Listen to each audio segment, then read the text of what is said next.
family, and friends. We come into the main sanctuary today as we're sometimes summoned to do. In some cases, this great sanctuary and this historic congregation calls us together for moments of prayer.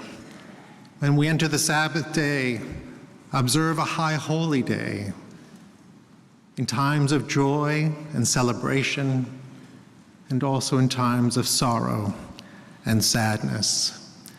Whether we are Jewish or Christian, or struggling with faith, this place has always gathered us up together in Houston and beyond to know that when we are here, we are comforted by those we call family, by those we call friends, and now, when we are a community together.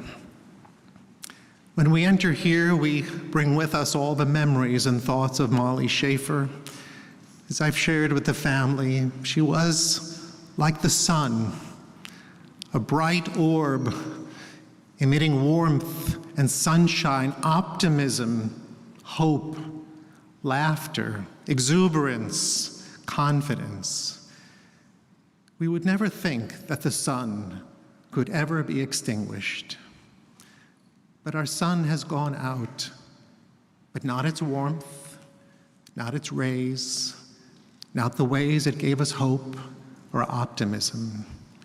The strength in Mollie's life is so akin to the sun that burns in the sky that I hope that even now when we shed tears of smoke, the kind that sting our eyes, we'll also remember that we also shed tears of fruit, the kind that roll down our faces when we remember the joy, the happiness, the love, and the warmth that will never fade.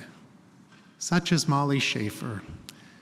In all the ways that we remember her, we are so grateful to God and the family that has been through so much in recent days, unaware, unprepared, and nevertheless, here today to face what is real for us.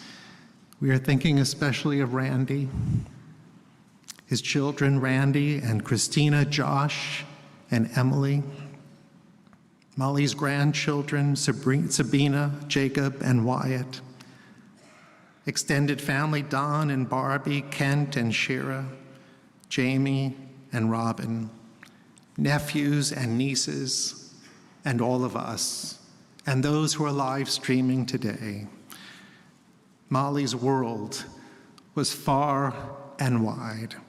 And so as we prepare to honor her memory today, even as we accompanied her to her final resting place in the cemetery earlier today, our work, our responsibility, and our duty continues now.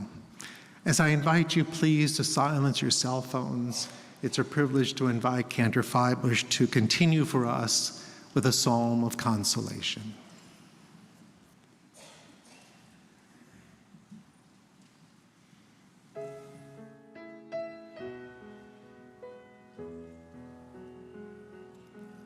Shiviti Adonai lenegdi tamid ki mimini ba'emot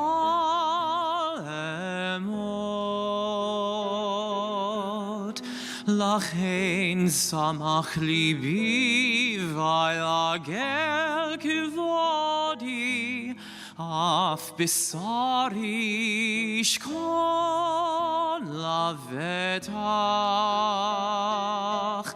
kilot azov nafshi lishol lo titein chasidecha irat shachat todieni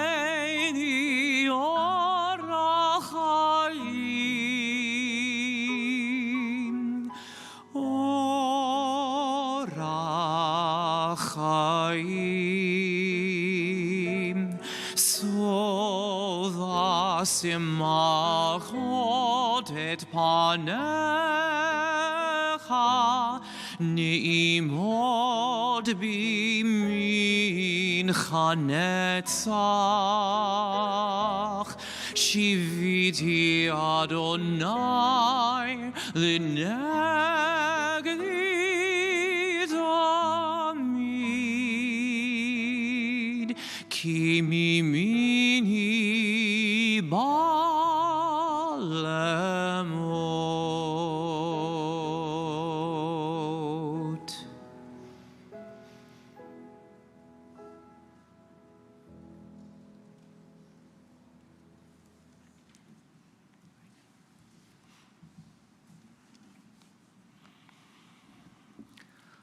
O God, what are we that you have regard for us? What are we that you are mindful of us? We are like a breath. Our days are like a passing shadow. We come and go like grass, which in the morning shoots up renewed, and in the evening fades and withers. You cause us to turn to dust, saying, "Return, O mortal creatures. Would that we were wise, that we understood where we are going. For when we die, we carry nothing away. Our glory does not accompany us. Mark the wholehearted and behold the upright. They shall have peace." Death has taken our dearest Mollie Schaffer, and we grieve in a world that has become darkened around us. In our silence, there is sadness. And in our tears, we feel terribly alone. When we feel lost in our sorrow, may we always find the presence of loving family and dearest friends. God, hear us this day and be with us. For Mollie's love that united us in life, and which death cannot sever. For her companionship that we shared along life's path, and which continues through the tenderness of memory, for the gifts of her heart and mind that brought us so much joy, so much happiness, and is now a precious remembrance. For all these and so much more, we give our thanks to God. The psalmist asked, "What is the source of our help?" And the psalmist answered for us in ancient times and even now. We lift our eyes to the mountains. Our help comes from God, maker of heaven and earth. God will not let your foot give way. Your protector will not slumber. See, the protector of Israel neither slumbers nor sleeps. God is your guardian. God is your protection at your right hand. The sun will not strike you by day, nor the moon by night. God will guard you from all harm. God will guard your soul, your going and coming, now and forever. In Proverbs 31, there's a beautiful reading. It's called Eshet Chayil in Hebrew, a woman of valor. There's some people who tell me that it doesn't speak to them. Don't read it at my funeral, they tell me. But it is a wonderful proverb that speaks brilliantly, could have been written specifically for Mollie. And so I read it in her honor and in her memory. I hope that she would enjoy it, knowing that these words reflect upon her so intimately. A woman of valor who can find. She is more precious than fine pearls. Her husband trusts in her, and so he lacks nothing. She does him good, never harm, all the days of her life. She perceives that her labor is rewarding. Her candle burns on into the night. She reaches out to those in need and extends her hands to the poor. She is clothed in strength and dignity, and she faces the future cheerfully. She speaks with wisdom. The law of kindness is on her lips. Her children rise up and bless her. Her husband sings her praises. Many daughters have done valiantly, but you excel them all. And so as we remember her, we know that each of us is inextricably linked to the rhythm of nature around us. As the seasons come and go, we adjust ourselves to all that it means to us. And as we continue to live and the world unfolds in front of us, we must approach each season, each moment, each birthday and anniversary in the future in as much as we can. Nevertheless, in the rising of the sun and in its going down, we'll always remember her. In the blowing of the wind and in the chill of winter, we'll remember her. In the opening of buds and in the rebirth of spring, we'll remember her. In the rustling of leaves and in the beauty of autumn, we'll remember her. In the beginning of the year and when it ends, we'll remember her. When we are weary and in need of strength, we'll remember her. When we are lost and sick at heart, we'll remember her. When we have joys we yearn to share, we'll remember her. So long as we live, she too shall live, for she is now a part of us as we remember her. We do remember her in all the stories, adventures, and ways that she touched our life. And so to begin to share those memories that we all crave to hear and to know, it's a privilege to call on her son, Josh, to speak.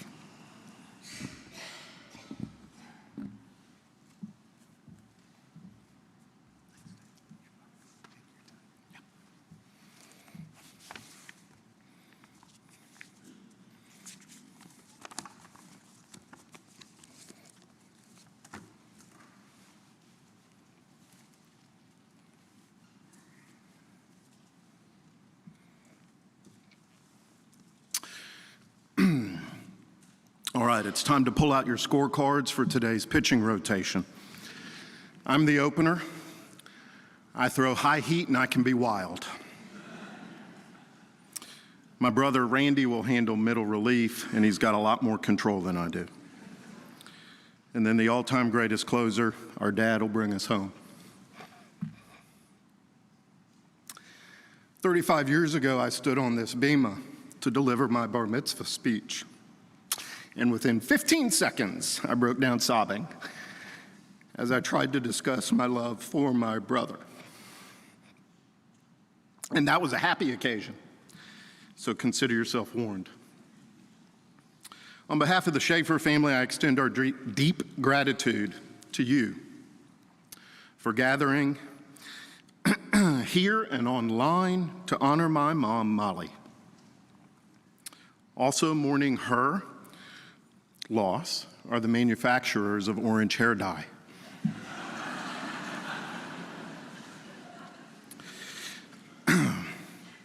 Rabbi Lyon won't approve, but in exchange for your attendance today, I bestow on all of you, redeemable this year only, one Get Out of Yom Kippur free card.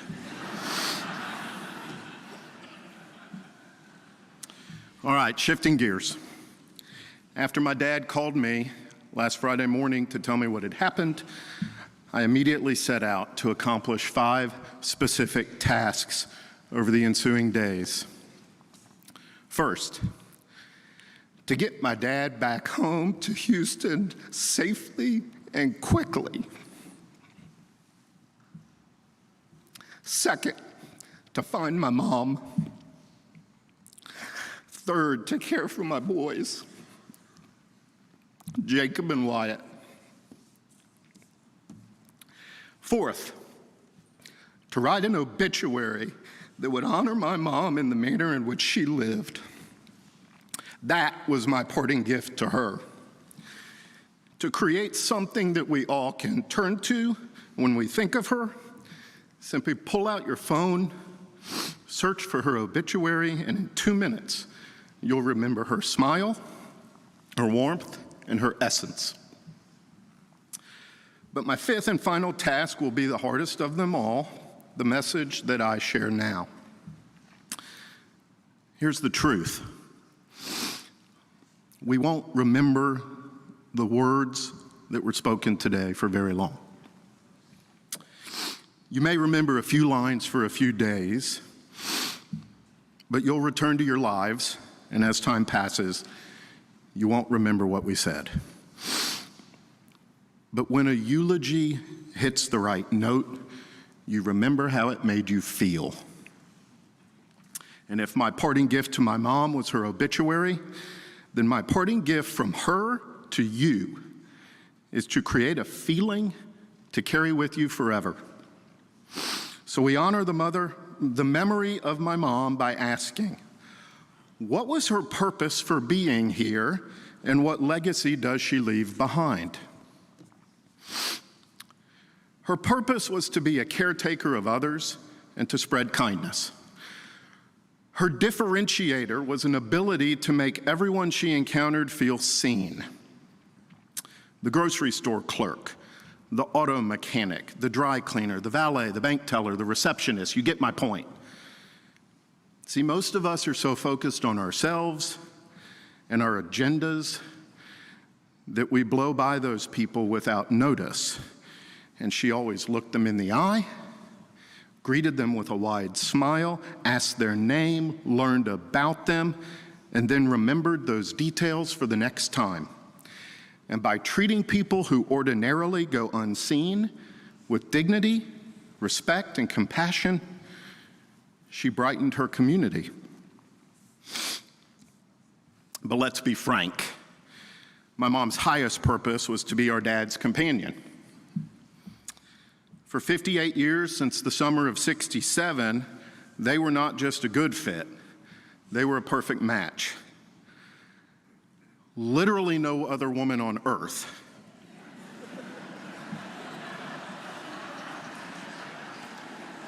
carry it, could compliment, dare I say, endure, and tolerate our dad. And hear me loud and clear, no one will ever replace her. Ever. I'm glad we have an understanding. I told you I throw high heat.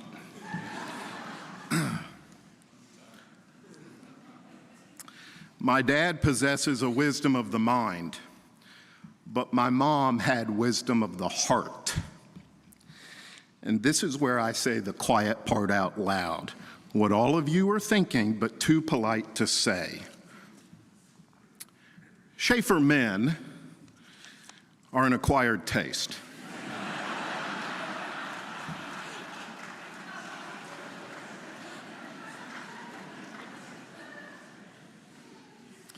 Some never acquire it. And that's okay. We can be blunt. We have a borderline mentally disturbed sense of humor. But anything good about us, that comes from my mom. I'm amused to be at the stage of life where Jacob and Wyatt openly mock me. They joke that anytime we run into someone I know but haven't seen in a long time, I stop to chat, and that often turns into a 10-minute conversation while Emily and the boys patiently wait for me to finish. I then tell them who the person was. It was the relative of a friend I haven't seen in a decade. They then give me crap for the delay.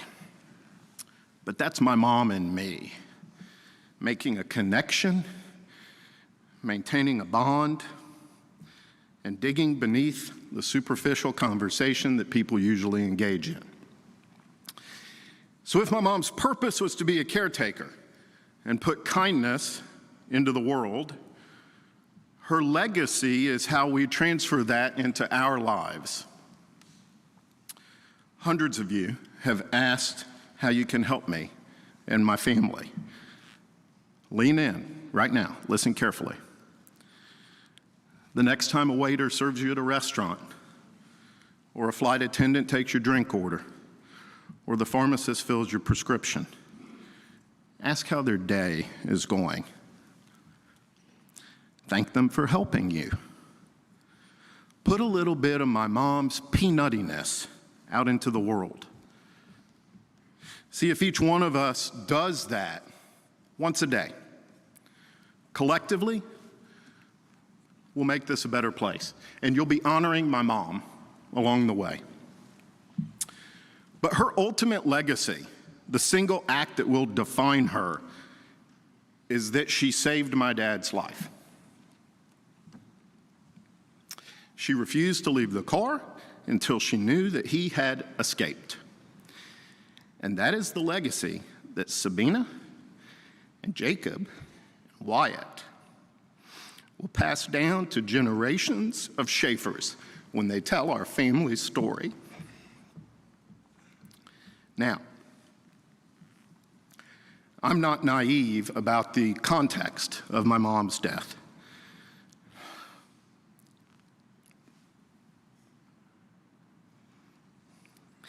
Merely one older woman lost in a mass tragedy that included dozens of children. We mourn not only her shocking, untimely death, but also the loss of everyone who died in the flood. And let's be honest, she lived 76 rewarding years. Of course, we wish we still had her, but her cup was pretty full. Our family also mourns a place, and place matters. My dad grew up going to Camp Rio Vista on the Guadalupe. Randy and/or I spent every summer there from 1978 to 1999. My parents stayed at the River Inn probably 75 times over almost 50 years. Emily and I were married on the banks of that river. It's woven into the fabric of our family. When people ask how I practice criminal law with all the heartache and all the misery, I usually give a cheeky response.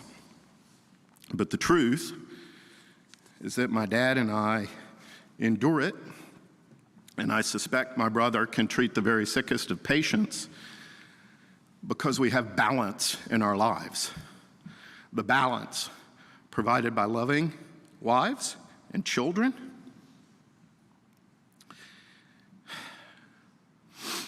and the balance of having special places. And the river has long been a place that gave us happiness. And now we've lost not only my mom, but also that place. Those who know that stretch of the Guadalupe describe it as tranquil and serene, peaceful, glorious, heaven on earth. And last Friday, if there was a hell on earth, it was West Kerr County. But hear me clear, and let me disabuse you of the notion that my mom died in a horrific manner. This is how I choose to think of her last moments. As their car floated down the river, my parents were surrounded by their protective spirits. My grandparents, Ruth and Bob Sylvester, Roe and Bo, were tough veterans of the high seas, and they gave my mom the presence of mind and strength amid the chaos to coach my 75-year-old dad to contort his body and eject himself through the window. Quickly realizing that she would not survive, my mom did not suffer long or die alone. Roe and Bo comforted her. "It's okay, honey, we've got you." And she let go, wrapped in their love, and her spiritual work began immediately. About 20 years ago, my dad eulogized his father, my papa, from this bema. He described how Papa, a longtime pediatrician, would place a gentle, comforting hand on the child's back, and the child felt safe. And as the river pulled my dad under, Papa's hand guided him into that road sign pole, mere inches in diameter, in a river that had grown 200 yards wide. And then the spirit of my dad's childhood nanny, Miss McKinney, took over. When he lost his temper as a boy, she would soothingly tell him, "Pancho, count to 10.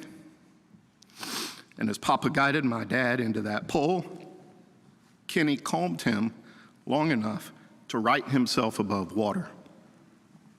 My mom then wrapped her arms around him and held him firmly on that pole for an hour until the waters receded enough for his feet to touch the ground. His people, namely my mom, guided him back to safety. But her work was not done. She turned that sharp bend in the river because she realized that half a mile down, those Camp Mystic girls needed comfort. And she embraced them, and she lifted them up so they would not be scared or alone. That's how I choose to think of my mom's final moments. As a heroic caretaker. I turn now to the late Billy Joe Shaver for a prayer for my mom and for all of you. I'm gonna live forever. I'm gonna cross that river. I'm gonna catch tomorrow now. You're gonna wanna hold me, just like I always told you. You're gonna miss me when I'm gone. Nobody here will ever find me, but I will always be around. Just like the songs I leave behind me, I'm gonna live forever now. You fathers and you mothers, be good to one another.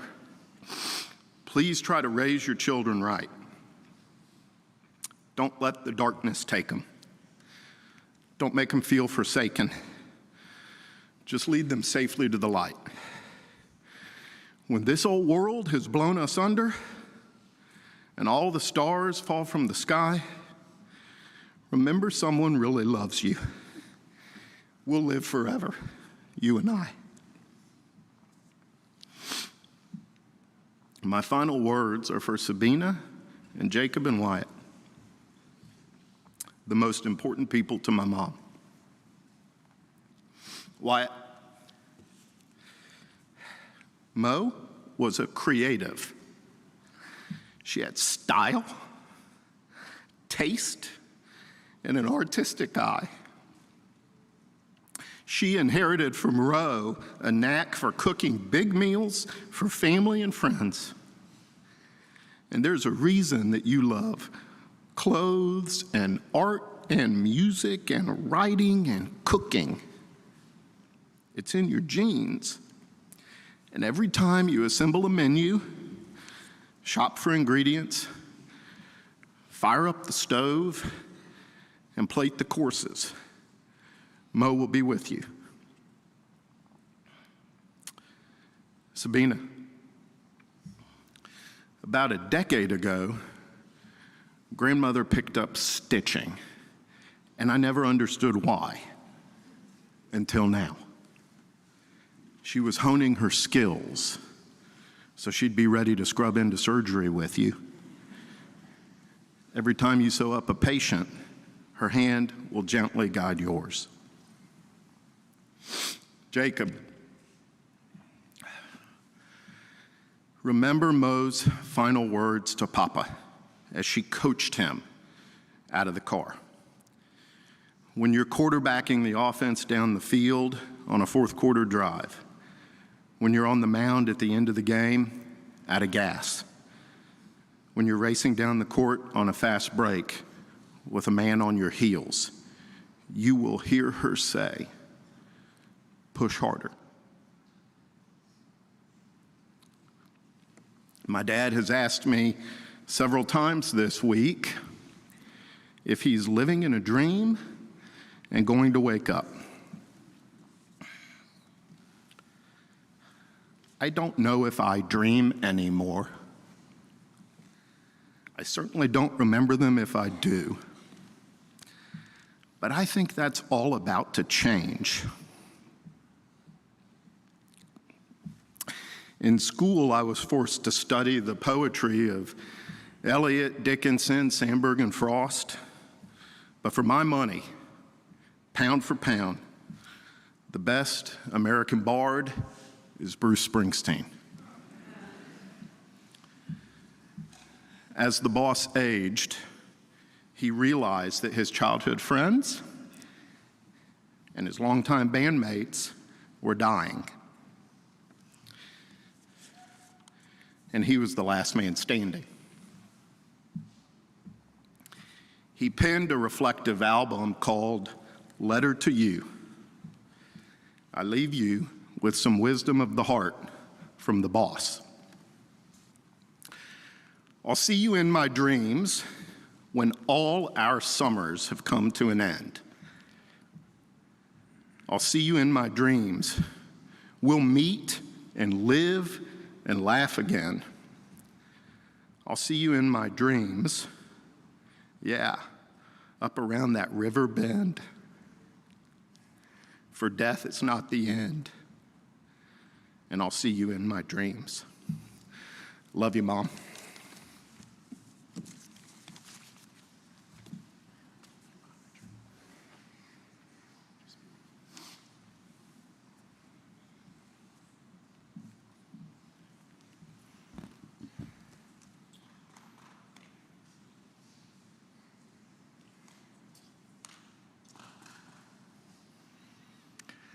And I'd like to invite Mollie's son, Randy, to come and share his thoughts.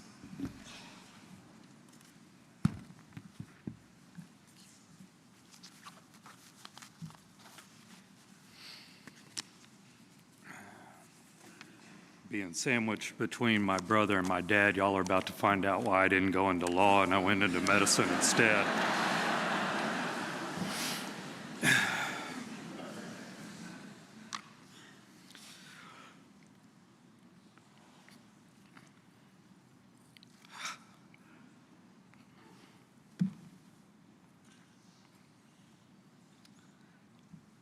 Thank you for joining us today.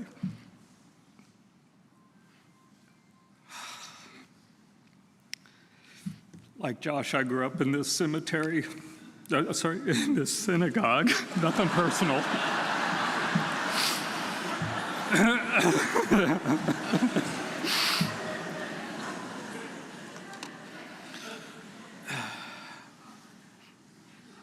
This synagogue's been my family's religious home for generations.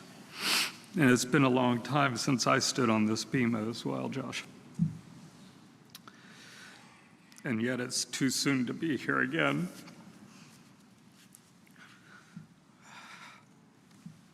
The first eulogy I ever gave was for my grandfather almost 27 years ago. Just last summer, I gave the eulogy for my grandmother, Ruth. It's too soon to be doing this again. It's considered a great mitzvah to give a eulogy, a gift to the community. And I don't know if these are more for you or for the person giving it. I know from my past experiences that writing it can be cathartic, but I haven't been ready for the tears this time around.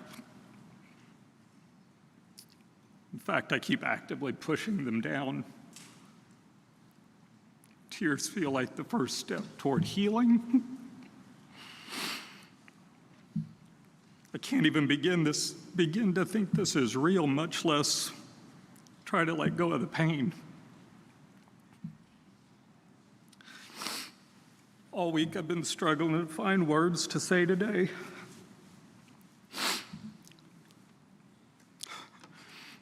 Felt like I was doing my college applications again every time Dad said, "If you finish your eulogy,"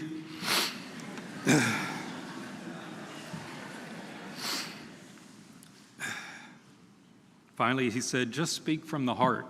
It's what you do best." But it's hard to do when your heart's gone silent.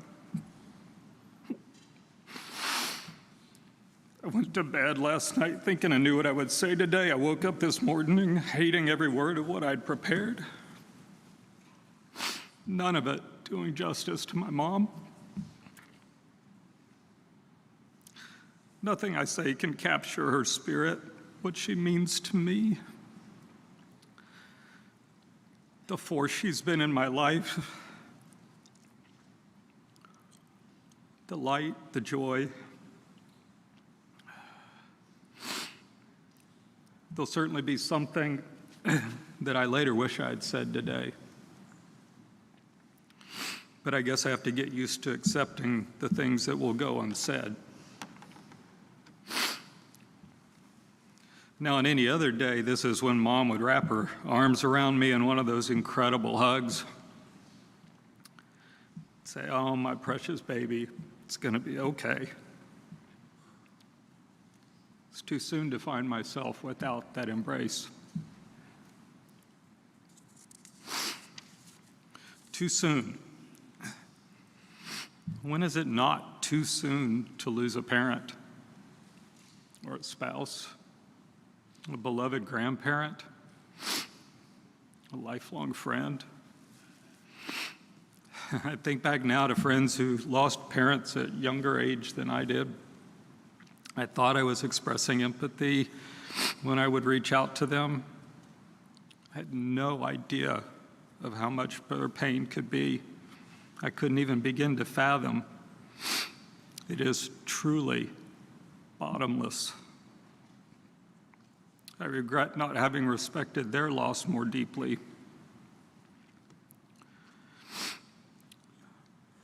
Josh has so eloquently shared their story in Mom's obituary. And I can't imagine how hard it was for Mom and Dad in those early days. But being born to parents barely out of high school definitely had its perks for a little boy. They couldn't afford to do much, so everything they did, we did together. I was raised by the proverbial village that spanned Philly, Austin, and Houston.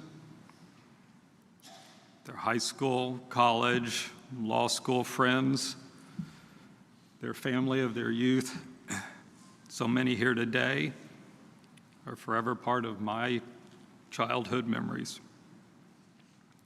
Young parents meant young aunts and uncles, young grandparents, even great-grandparents in my life.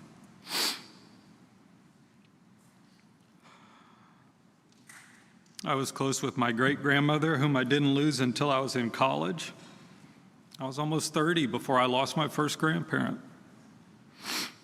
I didn't lose my final grandparent until just last year. Truly blessed. That meant Sabina could also enjoy a rich and meaningful relationship with her great-grandmother for nearly 27 years. And of course, with her grandmother and Papa. That is the most precious kind of generational wealth. After I moved away from Houston in 2001, and for the next 23 years until she died, my grandmother and I would speak every weekend. I came to learn that once Sabina had gone off to college, she started doing the same with Mom. Of course, Mom and I would talk often, usually prompted by her just calling to say, "I love you." And yes, she would sing it just like the Stevie Wonder song. It kept us close. It made the distance between all of us feel meaningless. Sometimes when I would call my grandmother, she would abruptly end a phone call with my mom to speak to me instead. Just a few weeks ago, Mom and I had laughed because Sabina had ignored a call from me. And when I hung up on the phone and called my mom instead, my mom clicked over and said, "I can't talk to you right now, I'm talking to my granddaughter." Mom relished this new priority position, and I gladly accepted my lesser one. I know Sabina and I both were looking forward to years of phone calls with her yet to come. I selfishly took this privilege for granted.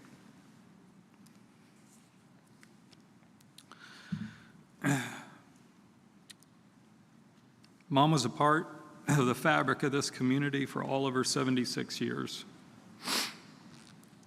And I'm still in awe at how many people have come today to honor her, how many have reached out. I look out and I see all of you. Mom would have looked out and seen each of you. Like Josh, I think my mom's superpower was letting people know that they were seen, that she truly saw them. Every person mattered, every interaction mattered, every greeting was warm and heartfelt and sincere. She also possessed a skill that few of us, particularly in the Schaffer family, have. She was an active listener. When someone had a conversation with my mom, she invited them to talk. She gave them space to talk. She listened openly and without judgment because she genuinely cared about what they had to say. She didn't move on to her own ideas. She didn't think about how that conversation gave her another thought to bring forward. And like Josh said, it didn't matter if she was talking to a friend of decades or the clerk behind the desk.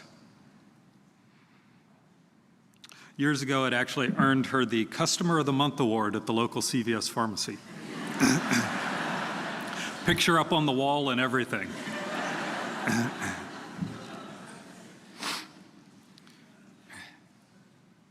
In the week since her passing, it has earned our family words of remembrance from those spanning every corner of our lives. Each recalling in some way how kindly Mom had treated them, how special she had made them feel, whether they had known her for years or just met her once. That superpower, to really see people, to truly listen to them, to put them first in the moment, to let them know they matter, is a part of her that I hope to carry with me forever. And believe me, I know it's going to take a lot of work. It was innate for her. Not so much for me. But it's a part of her we could all afford to take with us, as it would certainly make the world a better place.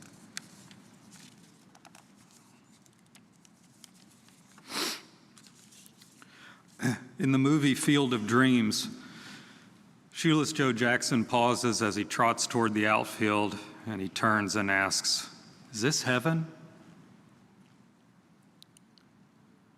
Mom would often joke that she had gone to so many sporting events with my dad over the decades together that when she died, she was terrified they'd mistakenly send her to sports heaven. Please, God, she would say, please send me to art heaven. Well, I'd like to think that she's now among the greatest artists in the world. She need not even ask, is this heaven? I think we all know she's in Olam Haba, the world to come. Who knows? Maybe it even looks out over the cool waters of her beloved Guadalupe.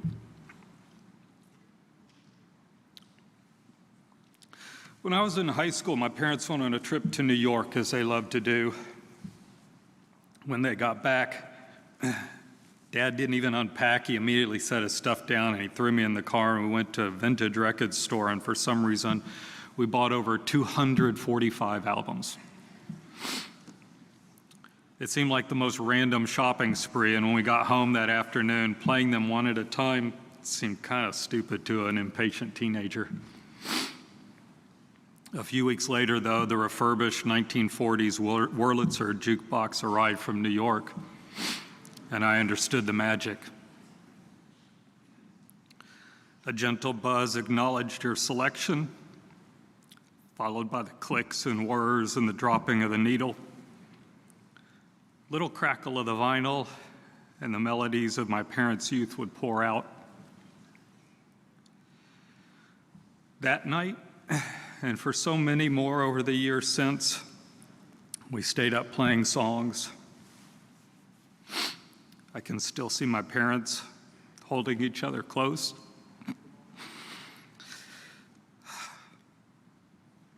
In the rainbow glow of the music machine's lights. Both the lights and Mom and Dad turning slowly to the rhythms of Stand By Me and Unchained Melody.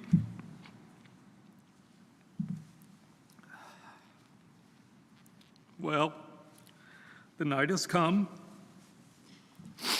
The land is dark. The sky is tumbled. And I'm trying not to be afraid. I'm trying to feel her standing by me.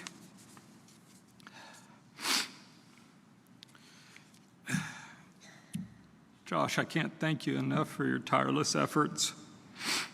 In the hours and days after Mom went missing, calling upon every county official, friend, and every connection we have from over 40 years ago into the hill country, trying to turn their attention to the waters by the river Inn, where Mom had last been seen.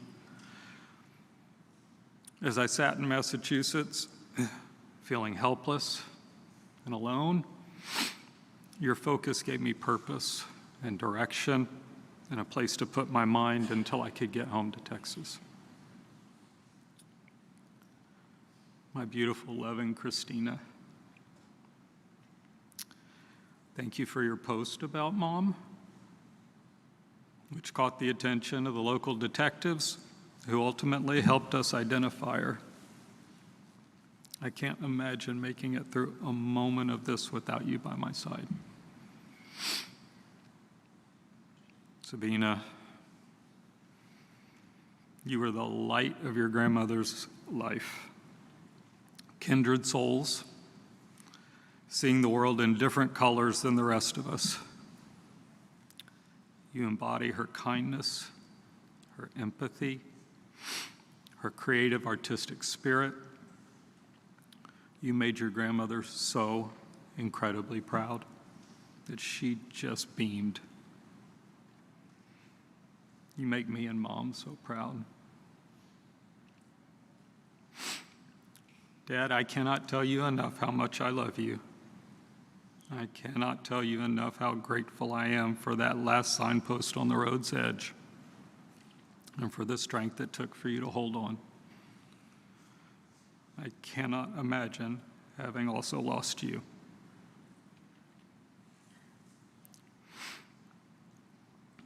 I think we all know it's pretty accurate to say you have always managed life with cynical pragmatism. But Mom saw through that. She saw the truly loving, deeply caring, passionately devoted man that you are. I've long seen that too, believe it or not. And I want you to know that today we all share in your deep pain.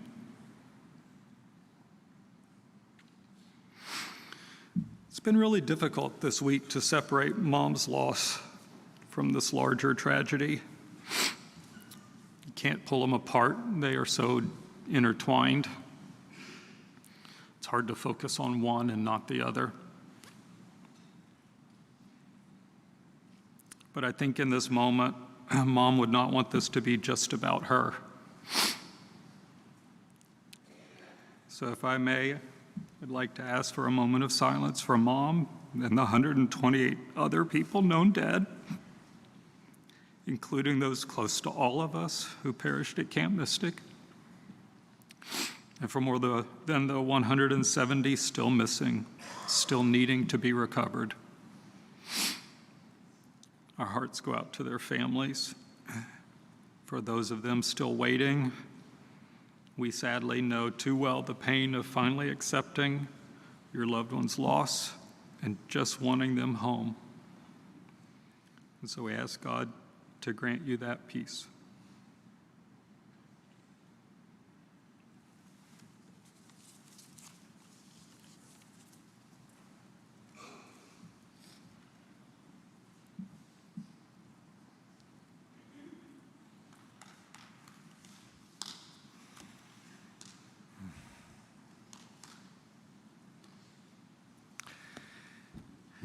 I'd like to ask Randy to share your words. Thanks.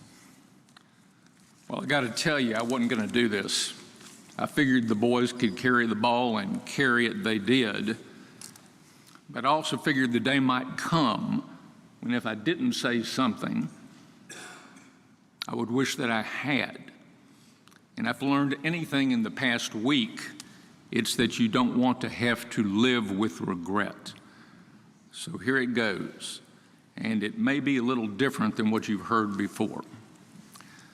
First, I want to say that I've always considered the measure of how good a parent is by looking at their children.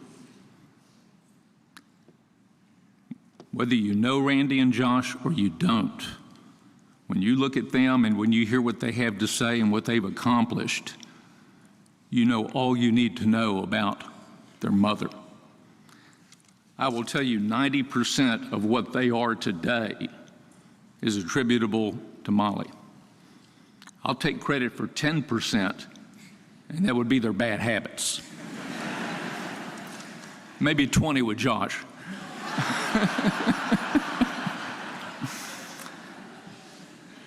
So that's all you need to know what kind of mother Mollie was and what kind of person she was. Now, Mollie would not have wanted this to be a sad occasion. Mollie could take the worst situation in the world and look for the best. She could literally take, if she saw chicken excrement, she would try to make chicken salad out of it. It was almost ridiculous. But I'm not a spiritual person, as you might imagine, but I think Mollie channeled a message to me on Friday through, drumroll, Rabbi Lyon, of a story she wanted told about how she converted to Judaism. And this is something I had never thought about in 55 years. Now, whether you think Mollie channeled it to me or it's just a coincidence, I'm going to tell you the story and you decide for yourself. So Rabbi Lyon calls me Friday afternoon to do the pregame planning or pre-service planning, whatever you call it, for today. And he's asking me these rote questions off his little checklist.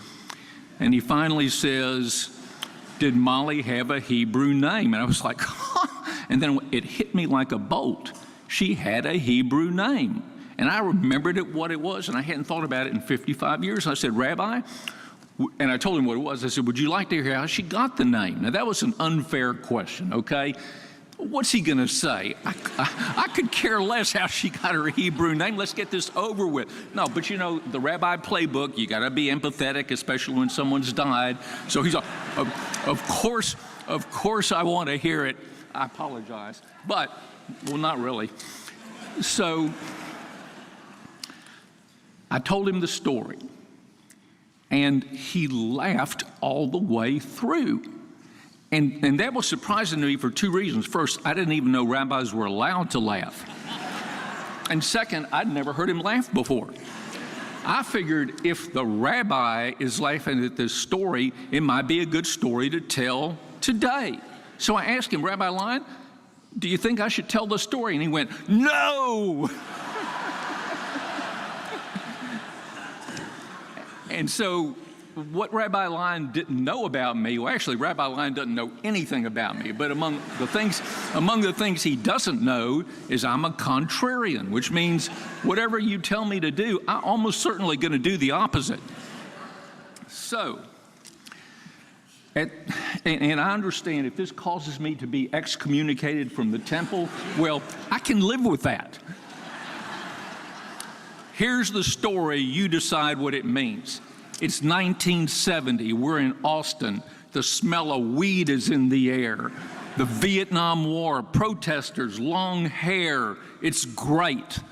And Mollie comes in one day and she says, I've decided to convert to, well, let me back up. Mollie's a hardcore Catholic, okay, and I'm a softcore Jew.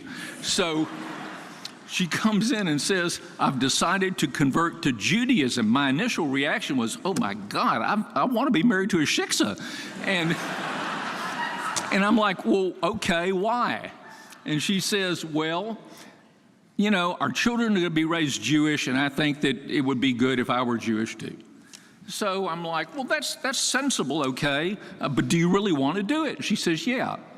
And I said, fine. And she said, well, will you come with me to the Hillel to talk to the rabbi? And I was like, well, you know, if she's going to convert, you got to at least give her an hour, right? So I said, sure. So we go to the Hillel on the UT campus. We meet with this rabbi. My remembrance is he was like in his late 20s, early 30s, beard, kind of thought he was cool, I could tell that. And he goes through the little conversion spiel and says, you're going to take classes with me for so many months or whatever, and off we go.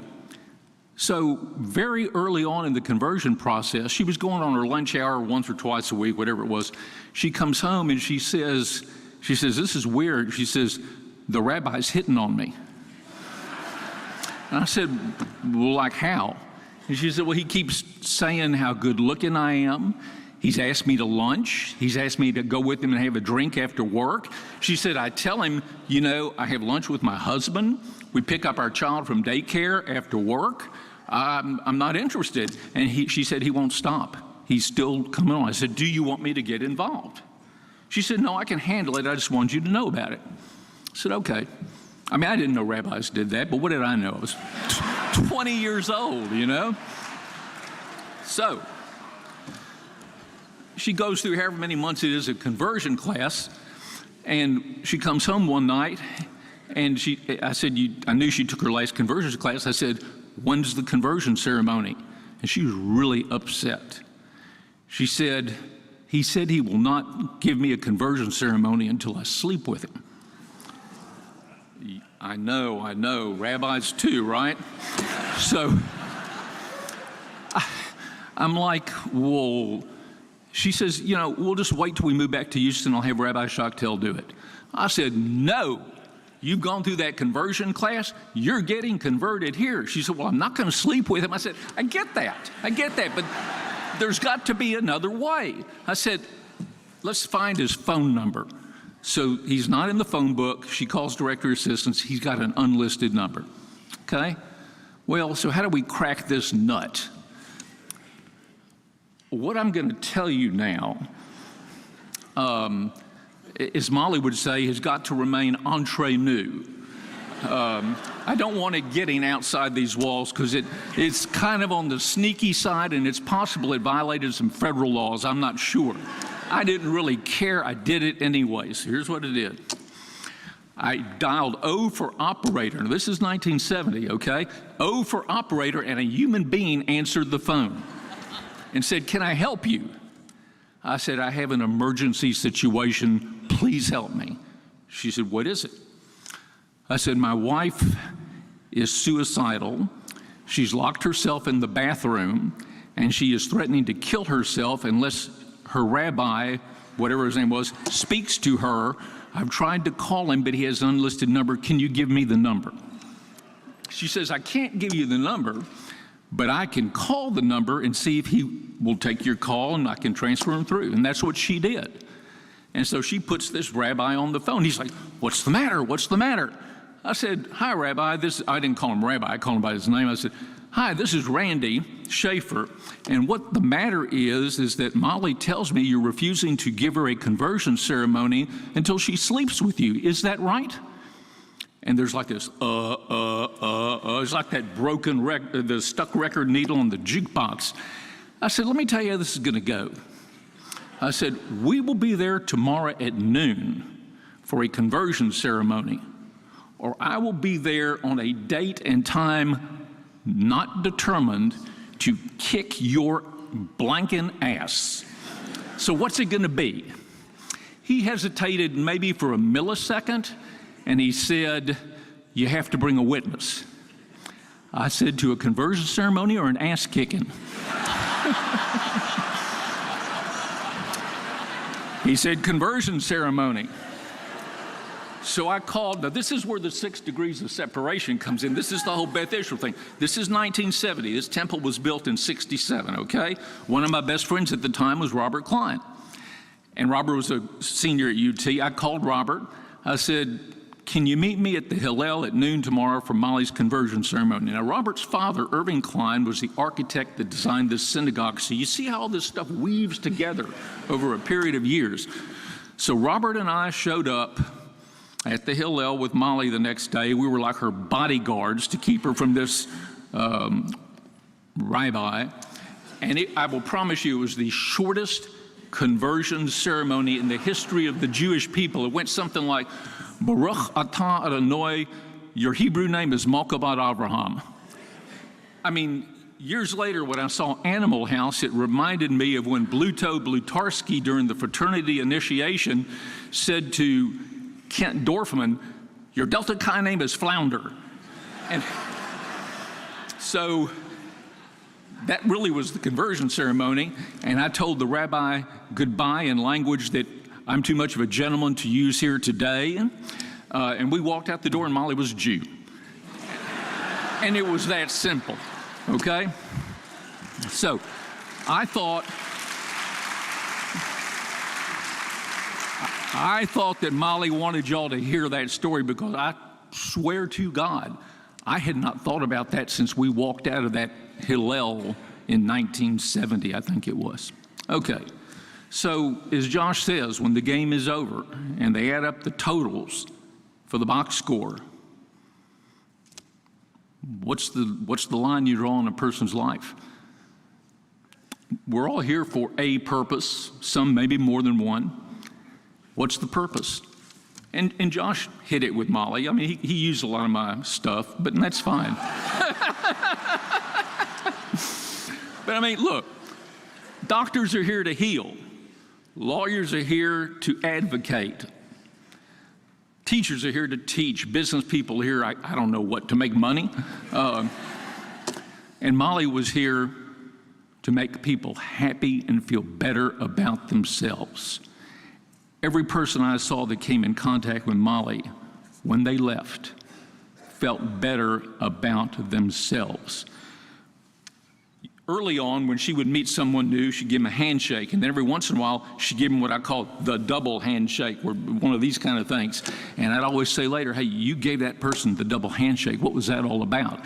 And she got so tired of me asking that from that point on, she just greeted people for the first time with a hug. That was her deal. I watched her from the ages of 17 to 76 interact with people, men, women, children, and she treated them all the same during that entire period of time.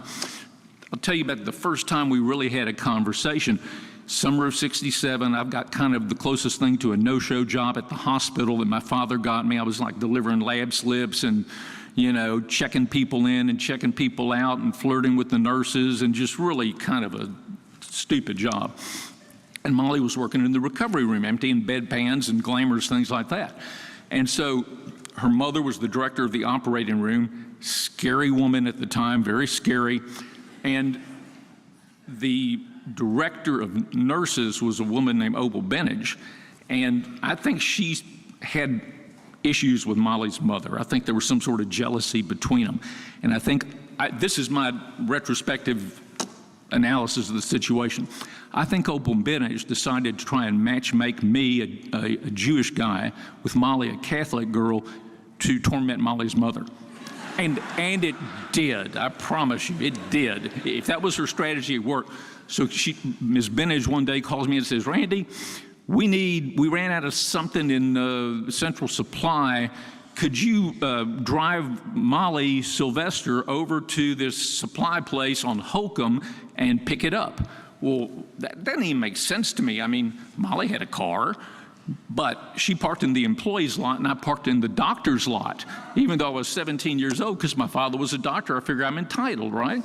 So I've got a good parking place. So I drive Mollie over to the supply place, and, you know, we're just chatting it up. We're probably in the car 20 minutes. And I've never been around a more sugary, sweet, happy, and it was like, I've never been around. I mean, if you knew my mother, you knew I never heard a kind word from a woman. So we get back, and I go back to the emergency room, and instead of Mollie going up to the recovery room, she just hangs out with me in the emergency room. There was no emergencies going on, obviously. And I said, you got a really good act going there. And she said, what are you talking about? I said, all this happy, charismatic, joyous stuff, that's really good. And she really went off on me. What do you mean? That's not an act? I think I may have even used the word phony at one point. Now, in retrospect, that's not the best way to get a date. But it worked. And I will tell you, it wasn't an act. It was the real deal. Now, you might ask yourself, okay, she didn't make any money. She didn't, accomplish anything in a chosen field or profession that was memorable. She made people happy and made people feel better about themselves. What's so special about that? And the answer is everything. Everything. Mollie lived a rainbow in worlds that intersected and connected. Her favorite group, the Stitch Bitches, her stitching group. She had her book club, her exercise group, her art group, her St. John's group, her Beth Israel group, her law school group. And like the song said, she loved them every one. It was all genuine. I had to sit through and listen to every single thing that happened with every single group every single day. And I complained about it at the time, and I would pay good money to do it again. So we had a friend who, by the late 1990s, was on his third marriage. And the first two were absolutely mashugana. And so he'd been married to this third gal for a while. I asked him one day, so how's that going? He said, she's great, she's really great. He said, I should have married the third wife first. Well, I married the third wife first, okay? A couple weeks ago, we went to the funeral of one of my oldest and dearest friends, Big Al Malowitz. And he and I had been friends since we were on the same Little League team when we were 9 years old. And that night, Mollie said, it seems like all we're doing these days is going to funerals. I said, look, let's face it, we're in the dying years. You can see how much fun we were having, okay? So Mollie says, if you die first, the only guys that are going to be calling me are going to be in their 80s. But if I die first, you're going to have every single woman in town lined up around the block to bring you a pie. And you'll have your trophy wife in no time. I said, I already do. Let's cut to the chase. Mollie died a horrible, horrible death that neither she nor anyone else deserved. But she lived a magnificent life that was full of love that flowed in both directions. And in the end, that's all that matters.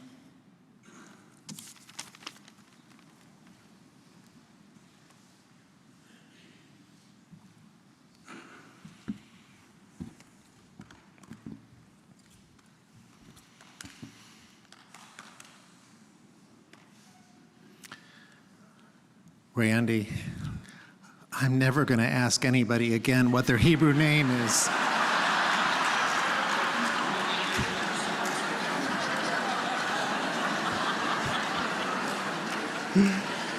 But you heard the G-rated version.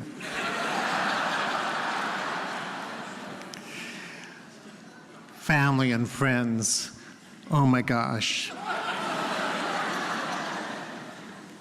I think Mollie would just soak this up, knowing that our tears, our laughter, our concern for each other, and our memories are so rich and so thick.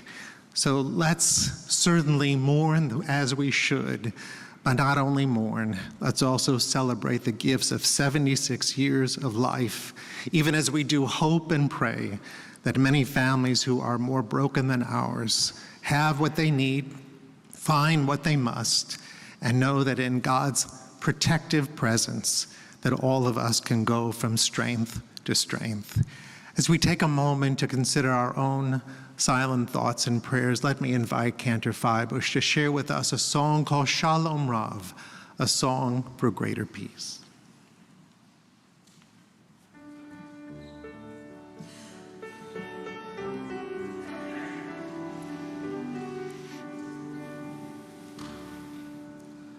Shalom Rav Yisrael Amcha Tasim Neolam. Shalom Rav Yisrael Amcha Tasim Neolam. Ki Ata Melech Adon Lecho HaShalom. Ki Ata Melech Adon Lecho HaShalom. Shalom Rav Yisrael Amcha Tasim Neolam. Shalom Rav Yisrael Amcha Tasim Neolam. V'tov be'einecha levarech et Amecha Yisrael b'chol עת ובכל שעה בשלומך.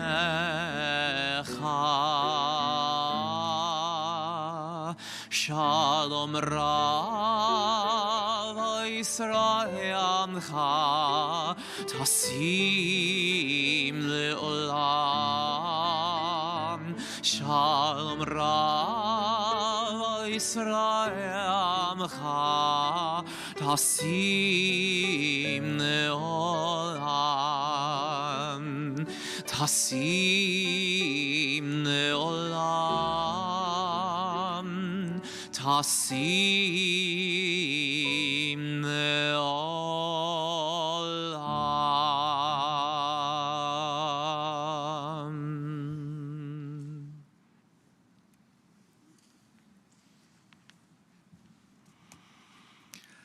Rabbi Morris Adler wrote, "Those I have loved, though now beyond my view, have given form and quality to my being, and they live on unfailingly feeding my heart and mind and imagination. They led me into the wide universe I continue to inhabit, and their presence is more vital to me than their absence. What thou givest, O Lord, thou takest not away, and bounties once granted shed their radiance evermore." Please rise.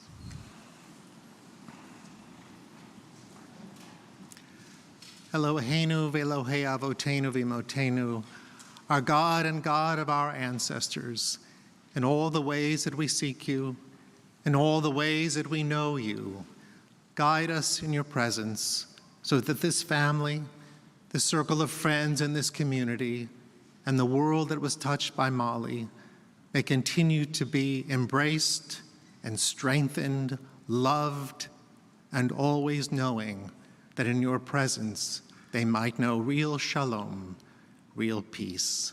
Amen. This concludes our service. Please remain in your places for just a moment so that Cantor and I may lead the family from the sanctuary. They look forward to being greeted by you and hearing your expressions of condolence before we make our way from the synagogue building. On Friday night here at Beth Israel at 6:30 p.m. during our regular Sabbath service, we'll recite Kaddish and once more memorialize the name of our beloved. Thank you all for coming today.